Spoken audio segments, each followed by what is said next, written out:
lost private. We're in Normandy.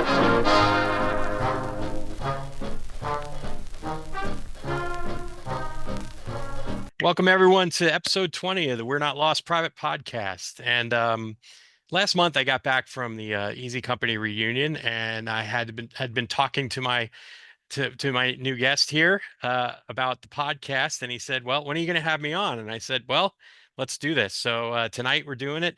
My good friend Chris Langlois, one of Doc Rowe's grandsons. He is a law enforcement professional. He is a board member of the Band of Brothers Family Foundation and an accomplished author and publisher. He runs Doc Rowe Publishing, and he's produced a number of books. Uh, that are focused on educating our younger generations on World War II and especially Easy Company's role in it. Chris, welcome, brother. It's great to Hey have you man, on. so good to see you. So good to see you. Yeah, Anita's over in the other room ignoring me right now. So, Oh, as a good wife should. but as we were talking before we went on air, there's a logical entrance point to all this is something that's probably well covered ground for you. But the your realization about Eugene's role in the war, it was from our conversations, it was kind of minor. Like you didn't realize the role he had and the impact he had early on. Am I remembering this correctly from our conversations? Yeah, so it's funny because the book came out in 1992. So I was a junior at LSU, and as any good, I told this story, as any good college student would do on the weekends, right? You go home to mom, right? She's got both good food and a washing machine, right? So the two things that we need to that we miss. Guilty as So charged. yeah, absolutely. I had come home on the weekend. My mom had handed me the book. And it's so weird. And I know people probably think this is such a cliche, but it's weird. I remember that moment for whatever reason. And so mom handed me the book. In fact, I have the book. So she handed me the book and she said, your grandfather jumped on D-Day. Okay. So she said, you've written a book about it. And so I turned to the back, right? Because that's the index as a good college student, right? You go right to R and row, and he's on 3 pages. He's on 3 pages. And so in like 60 seconds, I read those sentences. And the thing that I really remember is I closed that book and made that pop. And I handed the book back to my mom. And I really just thought, if you're on 3 pages of a book, you probably weren't that important. You know what I mean? And that was the end of it. That was the end of it. That was the extent of my knowledge of my grandfather in World War II. Well, I mean, little did you know, right? But you would come to understand in the future. But um, you know, Eugene did not participate in the writing of the book, correct? He was not involved in it. Correct. So, at that time, my grandfather was going through cancer treatment. And Ambrose depended upon a lot upon, as you know, Winters, Lipton, Gordon, right? Three off the top of my head, to really help him put it together. But he sent out surveys to the men to write about them, about their experiences. And I don't need to explain it. These guys, not a lot of them wrote back, and my grandfather was obviously one of them. He wasn't going to write back anyway, but he was going through cancer treatment. So that was it. So he had no contribution. Those words in Band of Brothers are from the other men, not from me. And that's really where over my time, my experience with the men, and you as well, they were never gonna they never would talk about themselves. If you did, it would be something very begrudgingly delivered. You had to drag it out of them. But usually, if they were going to talk, they would talk about other other men. And I remember, I know we've had conversations about things that Jack Foley and Don Malarkey had told me about your grandfather. And they're not things that you hadn't heard before, but it's always interesting to, especially for combat medics too. Medics, um, they have sort of an angelic reputation with the men because of what they do and their job, and the fact that outside of maybe some of them carrying a 45, most of them didn't really use their weapons, um, and they went into the thick of it. And I think that we were able to learn more about Eugene and his role over the years that kind of filled in a lot of those blanks. But I mean, you went from 3 sentences to being invited to the premiere Yeah, overseas. I mean, that had to jumpstart things for you a little bit, no?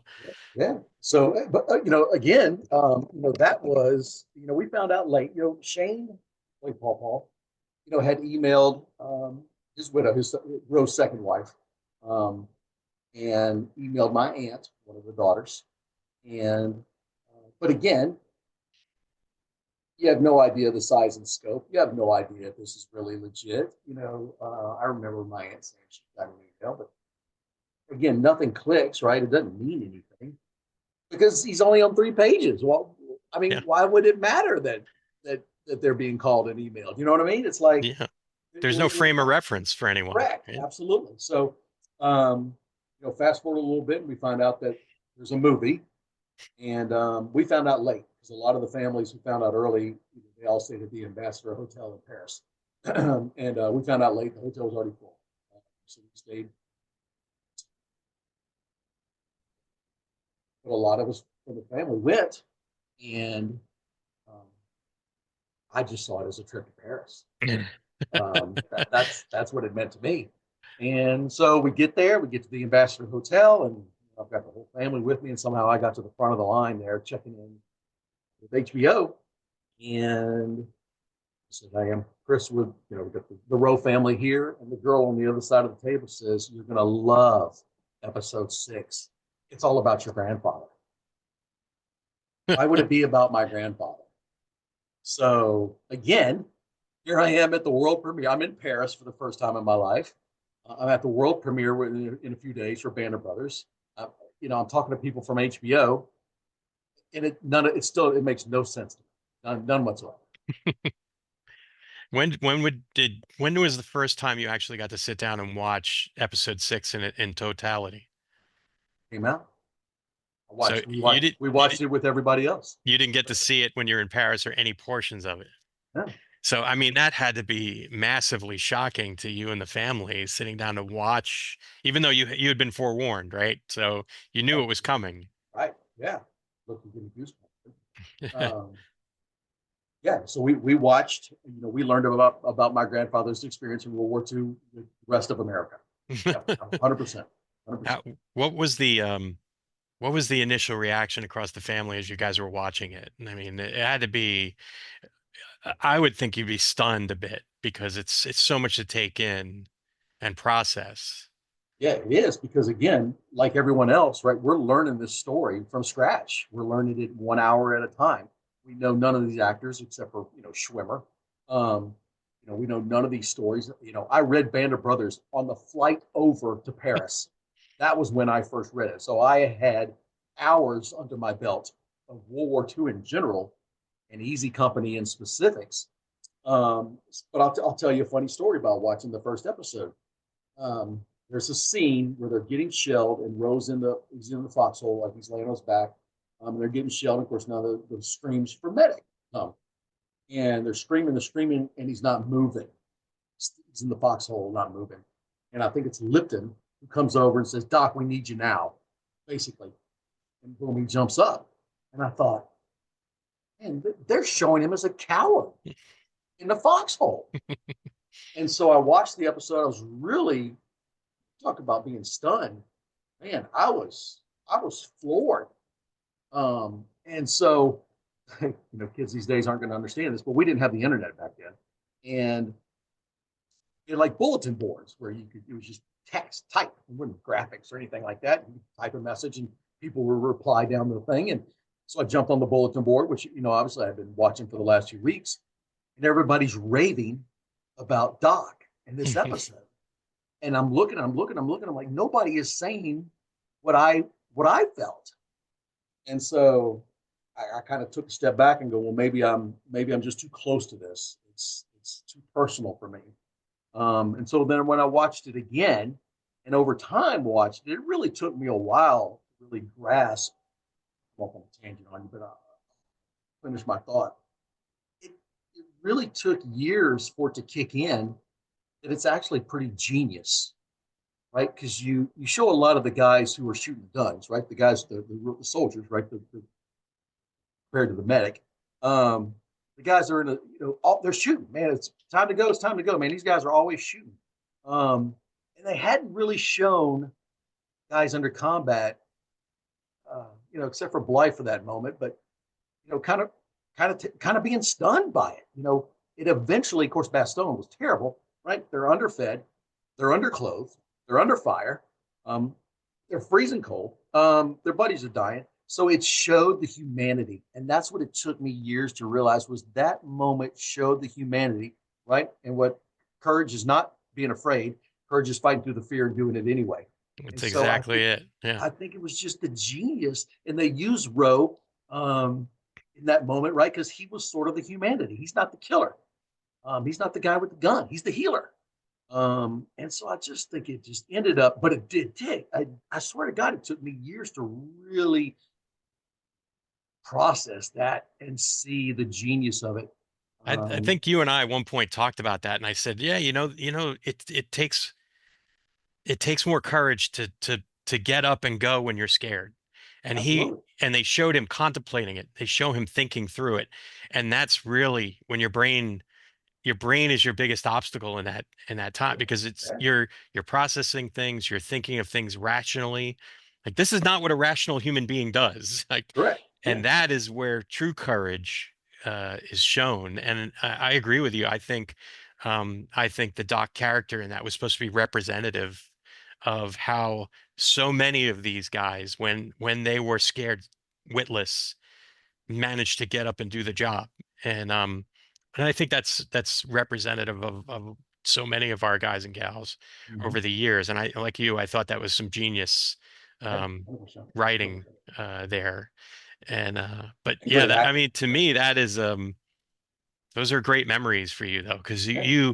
you realized you went from knowing so little to being able to process everything and understand where they were going with it. And again, a lot of that source material came from the men because it wasn't in the book. Right. Yeah, you And, can't describe that, right? yeah, and talking to Eric, and we talked to Bruce often when they were working on this thing, how many times they would go back and talking to the actors, how many of them would go back to the men, ask them questions, and then they'd go back to the writers and say, here's what they said. And they would change the script on the fly. And that's why I think the scripts have so many revisions, because there was so much give and take to get it right with the men. And I think I love the Pacific, and I love Masters of the Air. I think they're fantastic pieces of filmmaking.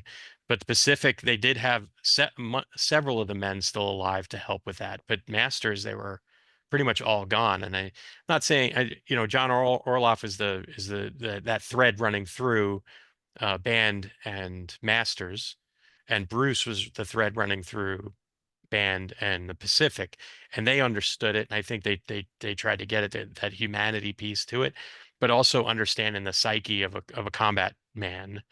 And I think it's still I still think that Band is kind of the benchmark in terms of showing that, although it comes through very well in the Pacific as well. But yeah, I mean, the Roe character in this is the humanity. He is the common sense. He is the guy that says, this is not healthy. I shouldn't do this, but Right. Here I go. I have to do it. The men depend on me. Right.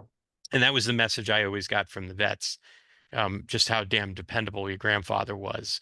And I think they valued that more than anything else. I asked Ed Tipper one time about Daniel West, because his daughter Kathy was asking, my dad doesn't get mentioned in anything. And I asked Tipper, and I said, well, the thing about they called him DB. He said the thing about DB was he was always there when you needed him. And to me, that's the highest praise, when you're one combat veteran talking about another combat veteran. When you say he was there every time we needed him, he did his job. That's it. That's the highest praise. And that's all I ever heard about Doc. But it was not just he did his job. He did his job under the worst conditions and not being able to defend himself, and seemingly ran out so often without a care about his own well-being. And I remember Don specifically. I remember Don when Don wanted to be emphatic, and I know you experienced this, he would grab you by like the arm or something and pull you in to get that. And Babe would do the pointy finger. He'd poke you in the chest when he wanted to get his message across. And I remember them telling me specifically about how, especially Babe, he's like, I don't know how he got up a couple of times because I wouldn't have gone. So Yeah.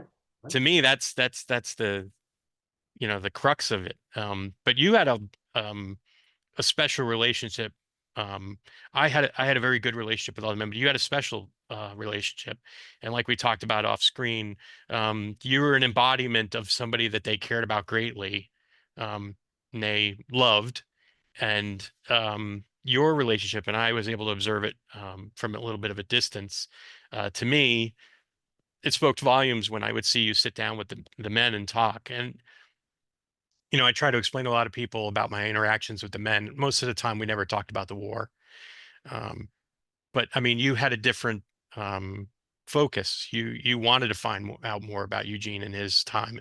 So, I mean, how did your interactions with the men go over the years? I know we talked about Buck and your what looked like a very special relationship. To me, it did, and I'm sure it did to others, um, especially Tracy.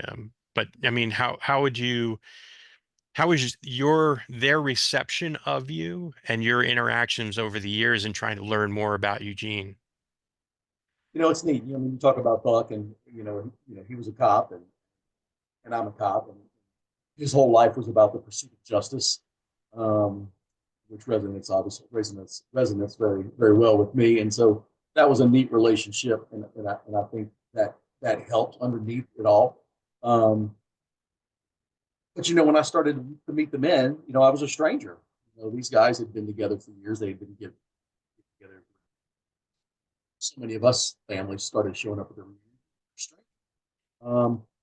But I did feel that connection, right, that they had with Paul, right, so that I got a little piece of that. I really do feel that way. When you talk to these guys and you hear them, heap praise, like Garnier, like Babe, like McClung, Shippy. These guys, they were in it, right? So I mean, again, the highest praise you can have is when a combat veteran is to say that guy was there. He didn't used him. He was always right there on the spot. What else do you need? And so I had such huge respect even early on, not knowing as much about those guys, that those words coming from those guys meant everything to me. McClung, and Shifty, you talk about McClung being on point so many times. And McClung told a couple stories, and it's like, man, that dude saw it all. So if he saw my pawpaw in action, he saw it, man. He's not coming from he wasn't 400 yards away. He was out there, middle of it. So yeah, it was very, very cool to hear those stories at the beginning. And again, at the very start, I know nothing. I know this, and I know a 10-part miniseries. Yeah, to hear those guys talk, it's just still close your eyes and you can hear them talk. You can see their faces. You can see sitting down at the table with them.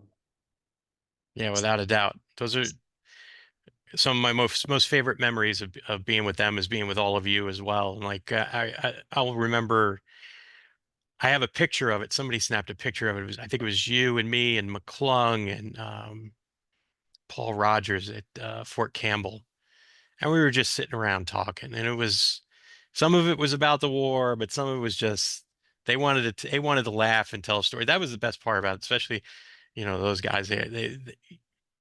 They had a joke for everything. They were always cracking up. But yeah, again, sitting on the outside and watching just from several feet away with your actions with them, and their reactions to you. Like we talked about off screen at the Winners Memorial in Hershey, spotting you and Buck just sitting off to the side chatting. And to me, I always knew the law enforcement aspect of it. I knew that you guys were both cops and you both had that pursuit of justice piece to you, and that justice and the pursuit of righteousness. I know it sounds very hokey to a lot of people who may be listening to this, but it's not. It still exists.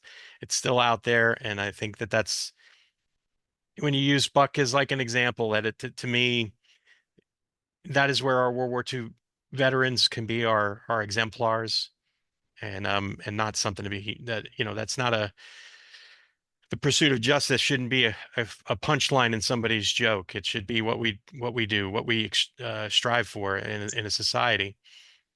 And it was always fun to watch the two of you, especially because Buck had a great sense of humor, and to watch you two yucking it up was also very fun part of that. But He'd slip one in on you. You got to be paying yeah, you attention. got to be quick. You had to be Yeah, quick with yeah, him. no, he'll get one in And he had a not little listening. twinkle in his eye when he'd get you too. Like Yeah, he knew it was coming. that's right. But obviously we ended up the men were with the forefront of all the reunions, and I know we both been to a number of them over the years while the men were running the show. But I want to say it was the Kansas City reunion where they made the announcement that they weren't going to be running them anymore, and you and the other family members got together and basically said, this can't end here. This can't. There's more to it. We have more work to do, but we also have more fun to have as a group. You and the others ended up taking it over and have kept it going. How is that? How's that been? It can't always be smooth. I mean, we have so many different personalities that are involved, but you guys get the job done every year. But it's a committee, right? A lot of times it is. And as you know, a committee of too many people becomes too many cooks in the kitchen kind of thing. I've seen it run. I did the Atlanta reunion by myself. I've seen guys, family do it one man, but I've seen it, group effort. You're right. Kansas City in 2012 was the last one, and the men just decided, hey man, we're too old. There's not enough of us. Can't travel. It's a lot of work to put this thing together. This is it. And I don't even. It wasn't even a conversation where somebody goes, "Are we going to?" Among the kids, are we going to keep doing this? It was just like we're doing this again next year. This is not over. It was not. Nobody said, "Well, it's been a great time and it's been a great run, but we're done." And so nothing like that. We're like, "Oh no, this is going on. We're family," and especially by that point, we were family. We are family. So. We continued on. And since 2012, it's been since 2013 on. So what's that, 11 years? We've been doing it as the kids, right? And even through COVID, we were supposed to do. We did San Diego this year, but we were supposed to do San Diego 3 years ago, in the middle of COVID. And of course, California was a little bit more strict in their rules. Divest toward that opinion, but basically, we weren't going to be able to do it if we just showed up in San Diego. We'd have been under 6 feet rule and can't get more than 3 people in a room and blah, blah, blah. So we just said, we pivoted pretty quick. yes, right. So I said, there's no way that this reunion is not going to happen this year. Because if the men can fight in a war and do reunions every year, we can do one. So, I just moved it to Dallas. I'm like, I got it. We'll find a place. We did. We had a great time. Everybody got together. The location doesn't matter, right? The city doesn't matter. Yeah, it doesn't. It doesn't. As long as we're all in the same room. Yep. It's the people that matter. It's the people that drive the reunions, and it always has been, really. Absolutely. So yeah, we haven't missed a year. We haven't missed, and no plans to miss a year. And not only that, you came out of these your discussions about running the reunions. You came out with a mission statement, though, right? It wasn't just going to be about getting together. It was about to keep the memories going and continuing to honor these men. And we always. I don't want to give away too many of the inner workings, but there is always a toast. That's right. At every one of them. And like the men used to have, there's a communal dinner at least once. Right. So not only are you guys continuing to honor, but you're continuing traditions that the men, and we always have at least one bottle of Calvados. Because we have to. It's just. We have to. That's 100%, right? But all these things, all these traditions were started by the men. And you guys, as we spoke about it, we're just continuing to honor what they started. There's always stories about them. That I don't think I've ever been to a post 2012 reunion where we didn't spend some time telling stories about them or telling the stories they told us. Right. Or Usually new there might, photographs. We get new photographs yeah, that pop up, or new documents and stuff. Yeah. or a So new or a every new reunion family is something member new. comes into the to the grouping and comes along, and every Easy Company family member is welcome to come to these, and no, none of them have ever been turned away. That's right. uh, 100%. but it's always interesting. There's always there's some tears always shed. Always, um, always. because we were all very close to these guys, and they are a big piece of what we're doing, what you guys are doing with the reunion, and all of us who come and are lucky enough to come that aren't family members, and um, try and bring a little extra. Like I always try to bring. I do my homework before we come. Let's put it that way. Right. That's right. So we can keep those stories going, because the kids that were either tiny kids are now getting to be older kids, and now they'll be more receptive to those stories, or they were teenagers and now they're getting older, and they can really absorb, and they can be the ones who carry on the stories. But you have formed your own publishing company, Doc Row Publishing, and you have taken it on your own shoulders to spread that word.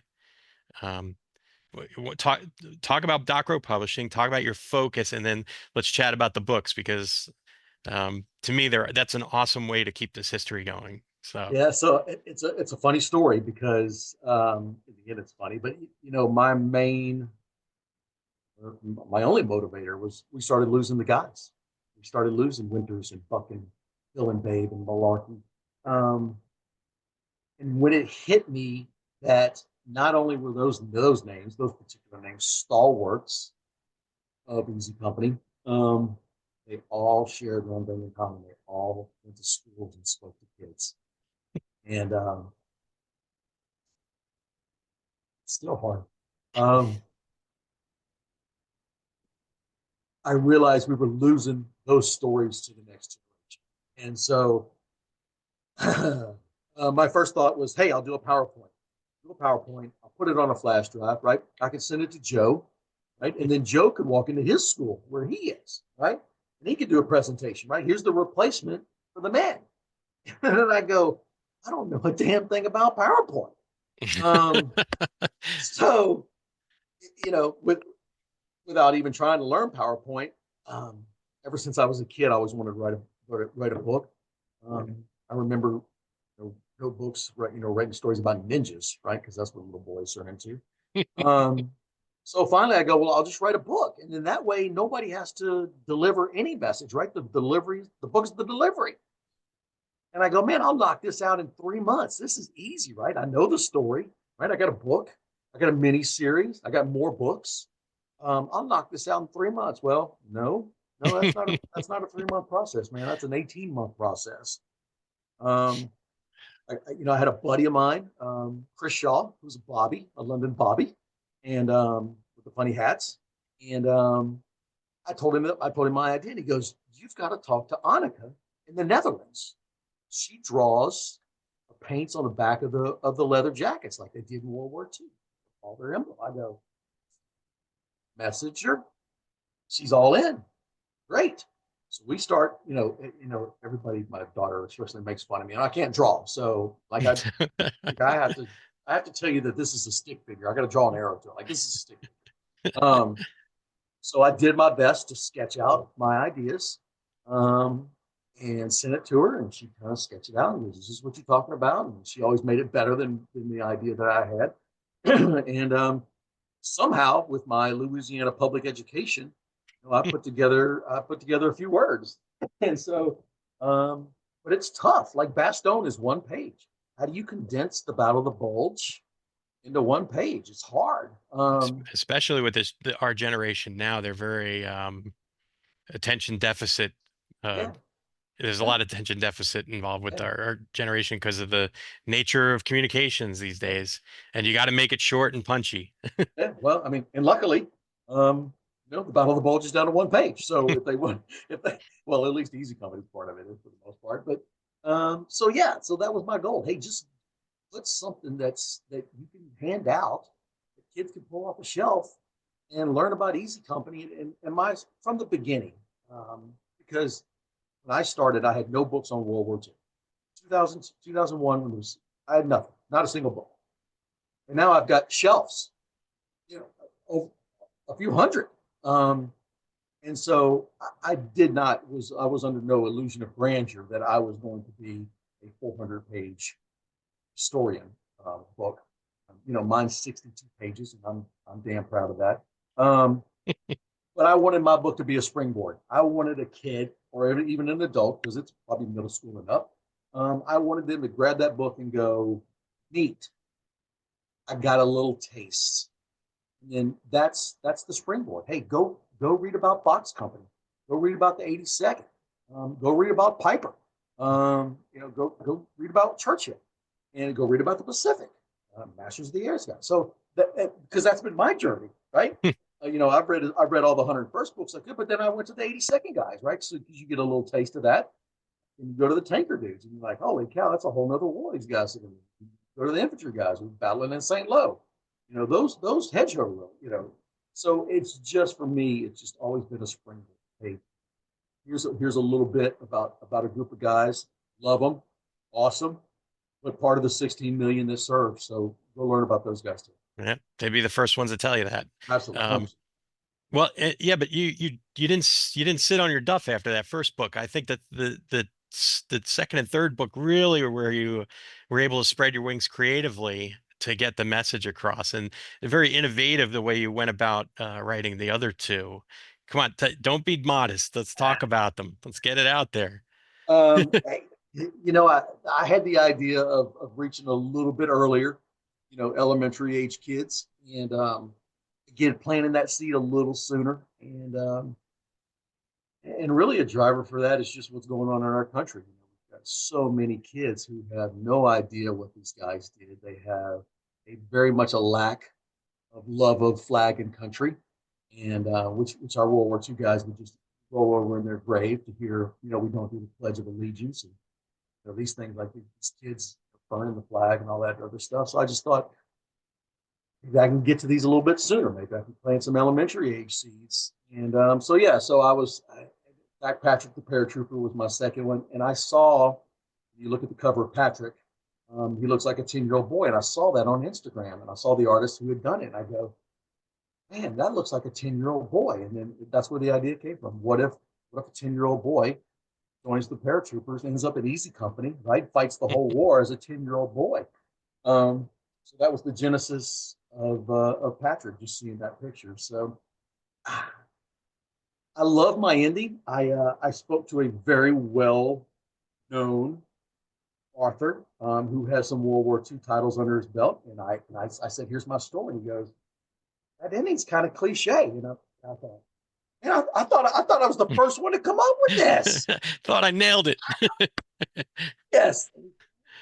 And so obviously this is his job, right? That's what he does. So obviously he has that experience and knowledge to be able to make that opinion known, or that experience known. And I go, I don't see any other way to do it. And I don't want to give away the ending because I love the ending.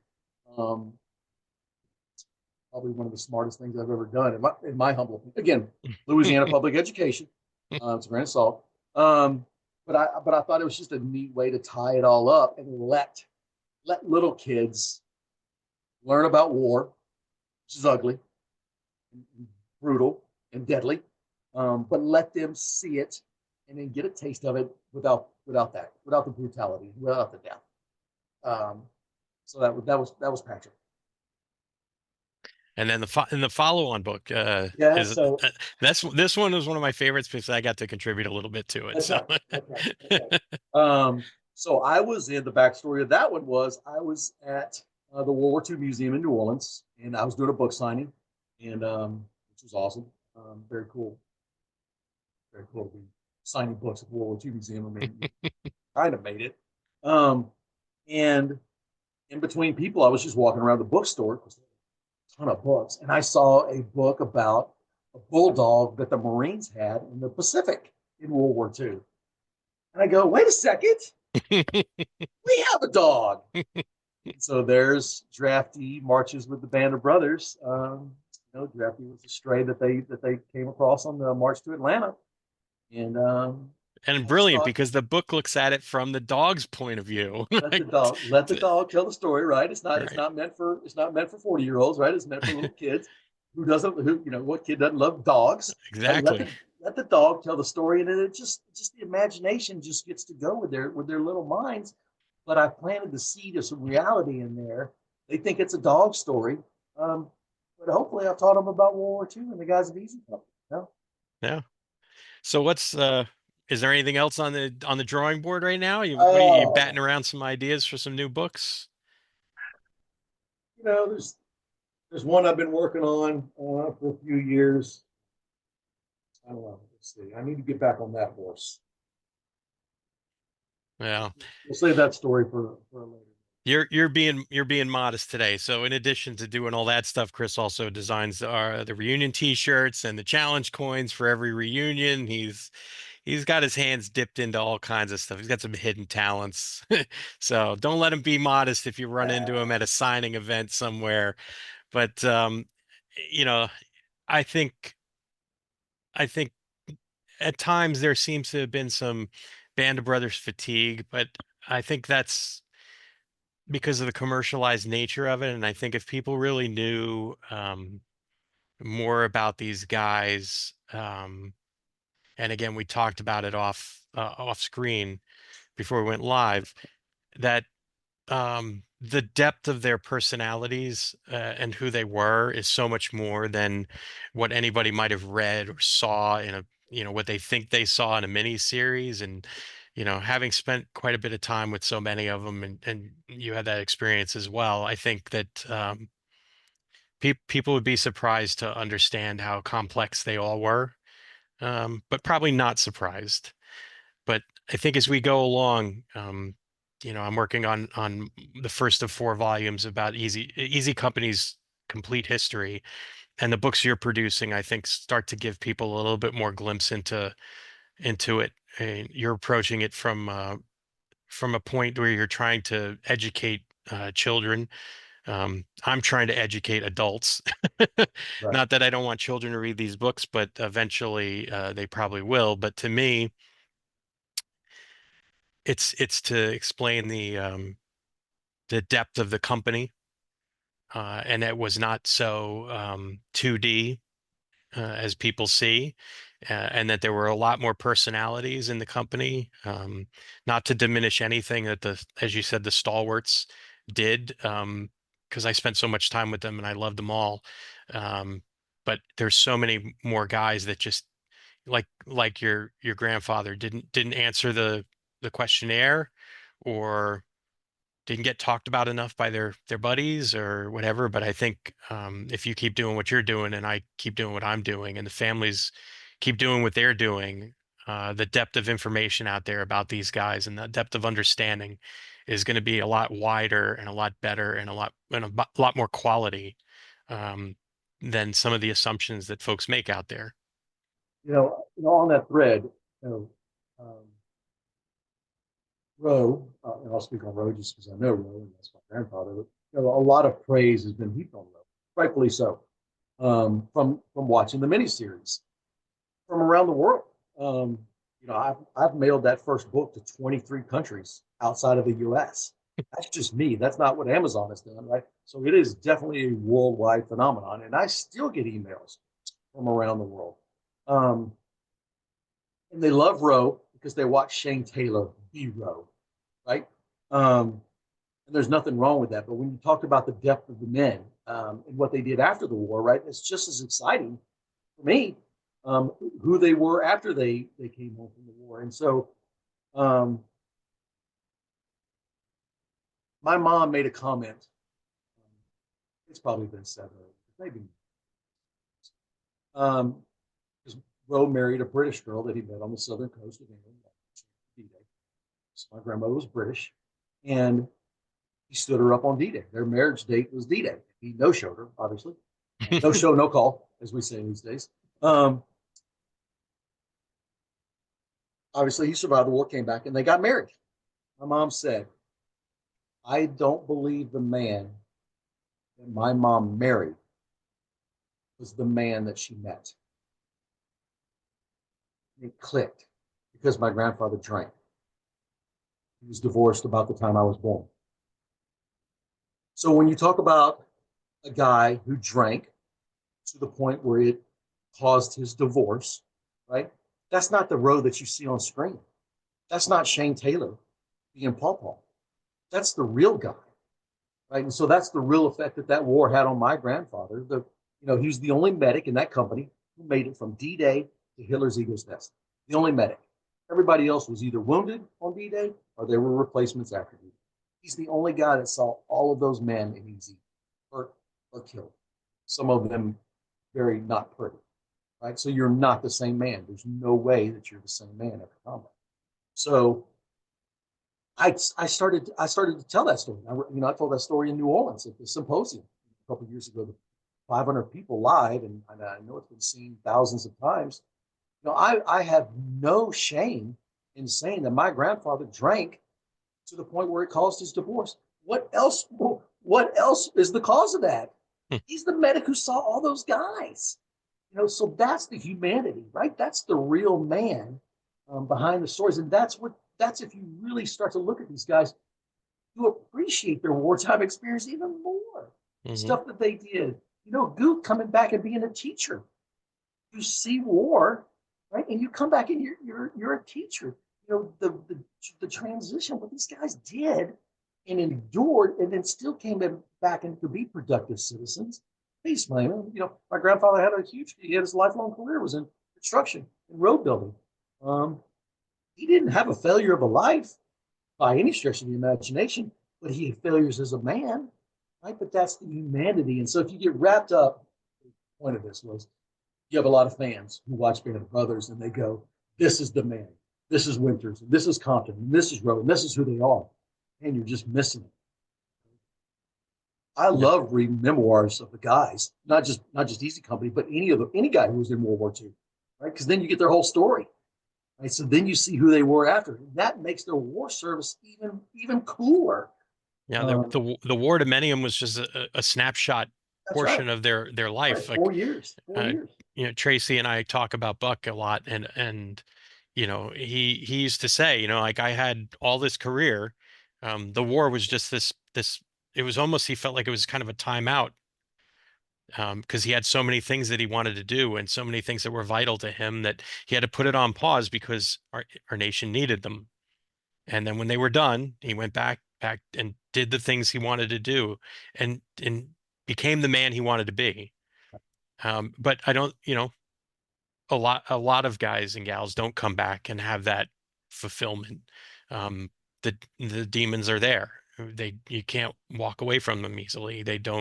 It's not like you can just go and wish them away. And a lot of these guys suffered from that. And obviously, Eugene was one of those, like your mom said, right? The man your grandmother fell in love with was not the same one she married, because he had D-Day in between there. And all the subsequent fighting, and think of all the men, and this is the other thing. The miniseries really doesn't give you a good gauge of how many guys were wounded and killed across the expanse of the miniseries. And Rowe was around for so many of them. I mean, yes, there were other medics in the company, but he was the constant. And he could have gone back to the med detachment if he wanted to, but he didn't. He stayed because he stayed with the guys he loved. And I mean, what else can you say about a guy like we talked about? Dependable. He was there when we needed him, when they needed him. And I think this has been a brilliant pod, not just because I get to sit down and talk with you again, but it gives an insight to people who didn't know the men or didn't know the man. Like you said, when we talk about band, they see Shane. And listen, Shane's a lovely guy. It couldn't have picked a guy with higher character to play grandfather. He's awesome. He's awesome. Absolutely. Yeah. And everybody says that, not just me. I mean, you talk to the other actors. Oh, my wife says it all the time. I mean, the other actors, it's so funny. They're like, he's so perfect. Nobody ever says anything bad about Shane because there's nothing bad to say. They can complain about any of us, but he's just so nice. Yeah, And that he is. That he Yeah, is. I mean, there's no two ways about it. He yeah, is just a prince of a guy. yeah. And he's all right looking too, That's right. You're any good-looking British guy. But thanks for doing this. I really appreciate it. Nothing you want to plug? Anything you want to plug before you? Oh man, Doc Row Publishing is on Facebook and Instagram, and my books are on Amazon. If you're in the U.S., though, you can always reach out to me, and I'm happy to do signed copies. When I just looked the other day, a guy wanted to buy some. The two kids' books are on sale on Amazon for like $3 and $4 off. So if you maybe get them off Amazon, it's $3 cheaper. But I love signed copies of books myself. I'm a collector of signed copies, so I'm happy to do signed copies and personalize them, and I'll mail them wherever you are. So if I get people to buy them for their grandkids, and I'll mail them to another city, so that's not a problem. Well, we got Christmas coming up. Christmas coming up, absolutely makes a great gift. They're going to throw their toys away, but the gift of the story will last a long time. So I've still got a lot of read to your kids at night before they go to bed. Make them read with you, and these are great books to do that. I appreciate you, bro. All right, brother. It's been great great talking to you again. Yeah, man. Always good to see you. And for everybody who is looking for where you can find the We're Not Lost Private podcast, you can find us on YouTube and Amazon, and oh man, everywhere. Spotify. You can pick us up on Buzzsprout. There's about 40 different podcatchers we're on. We're on Patreon, patreon.com / We're Not Lost Private Podcast. If you want to become a paid subscriber, there's lots of little extras for you. I've been dropping little vids and things on our channel. Just did a couple. I did a unboxing of all the things that Eric Gendronson sent me. I did a recent pod on the 4th Infantry Division, linking up with the paratroopers, which I really enjoyed doing. There's a lot of research involved with it. I've got a whole slate of 101st Airborne Normandy related pods coming up over the next couple of months. Some of them with lots of graphics, so you probably want to catch these on YouTube. But Chris, thanks again, brother, for coming on. It's great seeing you. I appreciate you, bro. We'll talk to you soon.